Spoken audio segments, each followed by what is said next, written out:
Welcome, GSAR members, to another edition of GNN, Greater Syracuse Association of Realtors News Network. Hi, I'm your CEO, Lynnore Fetyko.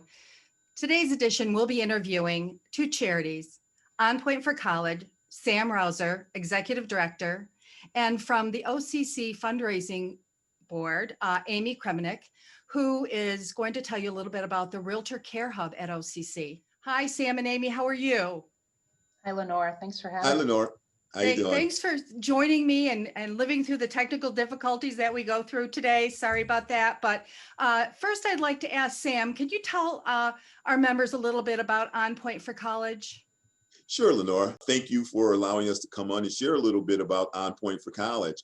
On Point is a college access program where we work with young people 17 to 29 to remove barriers that would hinder them from being successful. We help them with access to college, helping them to get in, going through all the paperwork they need to go through. We help them with staying in, what we call success, which is our second leg. Once you get in, make sure you can stay in. And then the third leg is career services, making sure that they find an employment opportunity once they graduate. So those are the three stages of On Point, helping students get in, stay in, and then find a career back home, hopefully in Syracuse. Great, thank you. So Amy, tell us a little bit about the Realtor Care Hub. Hey, thanks, Lynnore. So the Realtor Care Hub is located at Onondaga Community College, and the college is supported by the OCC Foundation. And the purpose of the Care Hub is really to support OCC students. We have 10,000 students at OCC, and one of the biggest needs that our students have, many of them work, many of them are at school full-time and working full-time, is a need really for professional clothing, for other types of support services so that they can be successful in school. Great, great. I've been to the Care Hub and it's pretty impressive. So Sam, can you tell us what has happened this year with respect to funds for the students? It's been quite a year for them, I'm sure. Is there any story that you'd like to tell to let us know how that's happening for you? Oh, it has been quite a year, Lynnore. I think everyone, we're experiencing something we've never experienced before and never want to really experience before, but it's taught us a lot of good things. We've learned to be nimble. Our students have needs that we didn't even realize, and some of the needs we're still experiencing trouble with now. One of the first things is our students, once they had to leave campuses and go home, we realized that not everyone had a laptop, not everyone had an internet connection, not everyone had the ability to do things remotely. And we were able to support our students and find funding to be able to purchase laptops for those students. Part of what the Realtors Association has done is given us funds to support our students' needs when it comes to what are the things that students are going to need in order to be successful in college. Well, it went from needing books to needing laptops. Although they still need books, laptops became a top priority in order to have access to education. And so working with our students to make sure that they had those laptops, and then once they got the laptops, that they had the internet connection to be able to do the work. Right. Because a lot of the free internet connection places like coffee shops and libraries were closed. Yeah, so it was probably a really difficult thing to try to find that for the students. And it was real cold still in March and April to be standing outside the library trying to use their Wi-Fi connection. So if you didn't have a warm vehicle, you were still in trouble. Yes, I think sometimes we don't think about all those things while we're, in our houses working from home, that there's some people that just don't have home internet services. Yeah. So they have to rely on the, the free or the schools or the libraries. So, yeah. Amy, can you tell us a little bit about how the hub was affected this year with the pandemic and what that looked like for you folks? Sure. So very similar to Sam, similar types of issues with our students. Many of the students Sam serves are the students that we serve as well. And certainly the internet connection, broadband was a huge issue. Research shows about 40% of people who live in the city of Syracuse don't have access to broadband internet, which in a remote learning environment, if you don't have access, you cannot learn and you cannot succeed. So that was a real priority of ours as well. But with the support from contributors, the realtors, other organizations in Central New York, we were able to raise $100,000 for the Laser Response Fund. And that fund is used for everything from laptops and internet connections to food, transportation, support for rent. So many of our students work, and they work in places that aren't necessarily open or open though right now at reduced hours, restaurants, movie theaters, the mall. So many of our students lost their jobs or found that they had very limited hours if they had a job left at all. And so we really needed to make sure that they could get through their school and not be quite as worried, although certainly everyone was worried about what was happening, but quite as worried about keeping food on their table and their lights on and being able to stay in their homes. And so we are so, so grateful to the community for really stepping up to help people finish their degree, get onto their career, and as Sam said, stay here in Central New York. The students that go to OCC, about 90% of them are going to live and stay in this community. They're going to work here, they're going to live here, send their children to school, buy homes.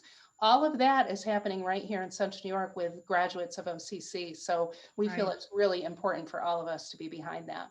Right. What was so interesting for me when I visited the Care Hub is that I think we don't think about the fact that you have adults with children and they need help. And I noticed that there were diapers and baby supplies and toiletries and such for adults that, just don't have the means to be able to have those things, especially if they've lost their jobs. So it's a really, really great thing that the realtors are supporting the hub.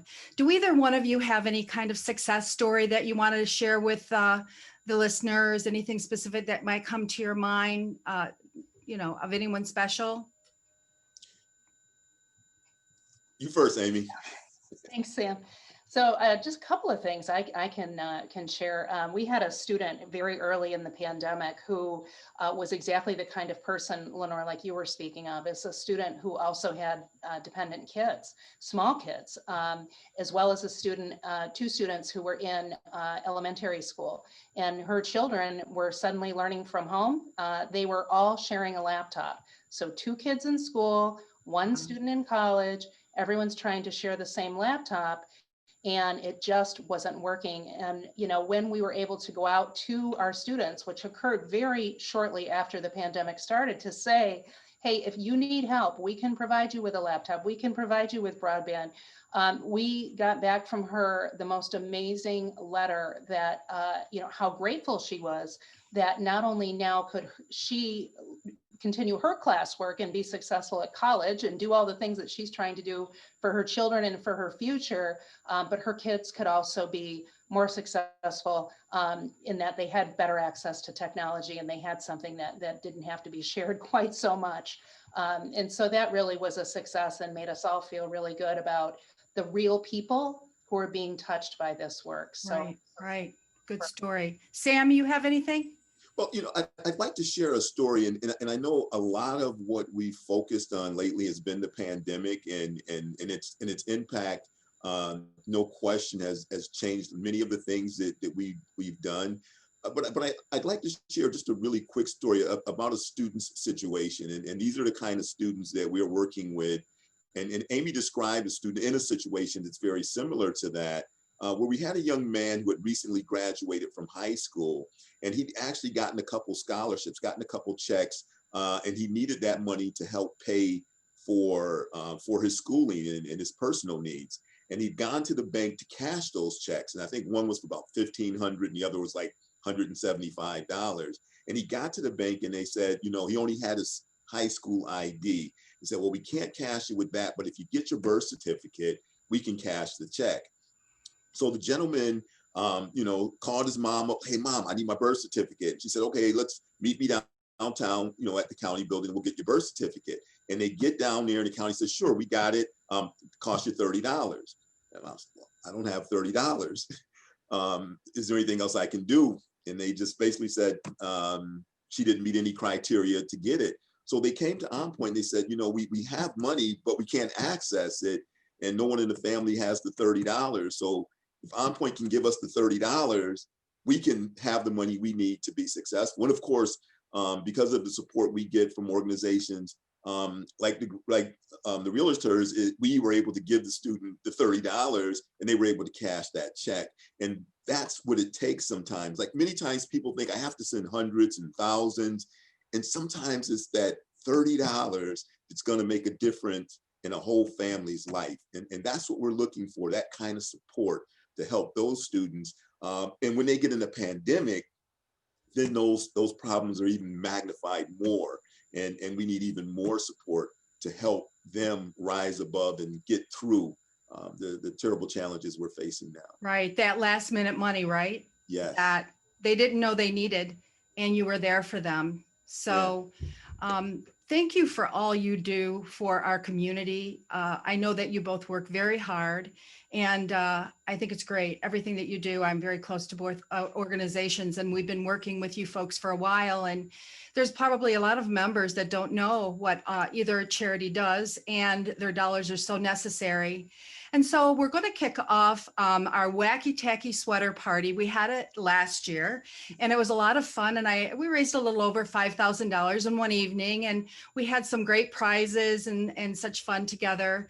And since we can't be together this year, just trying to be cautious and healthy, we are going to have a virtual fundraiser that'll kick off on the 7th of December. And it will end with a party on the 17th of December at 5 p.m.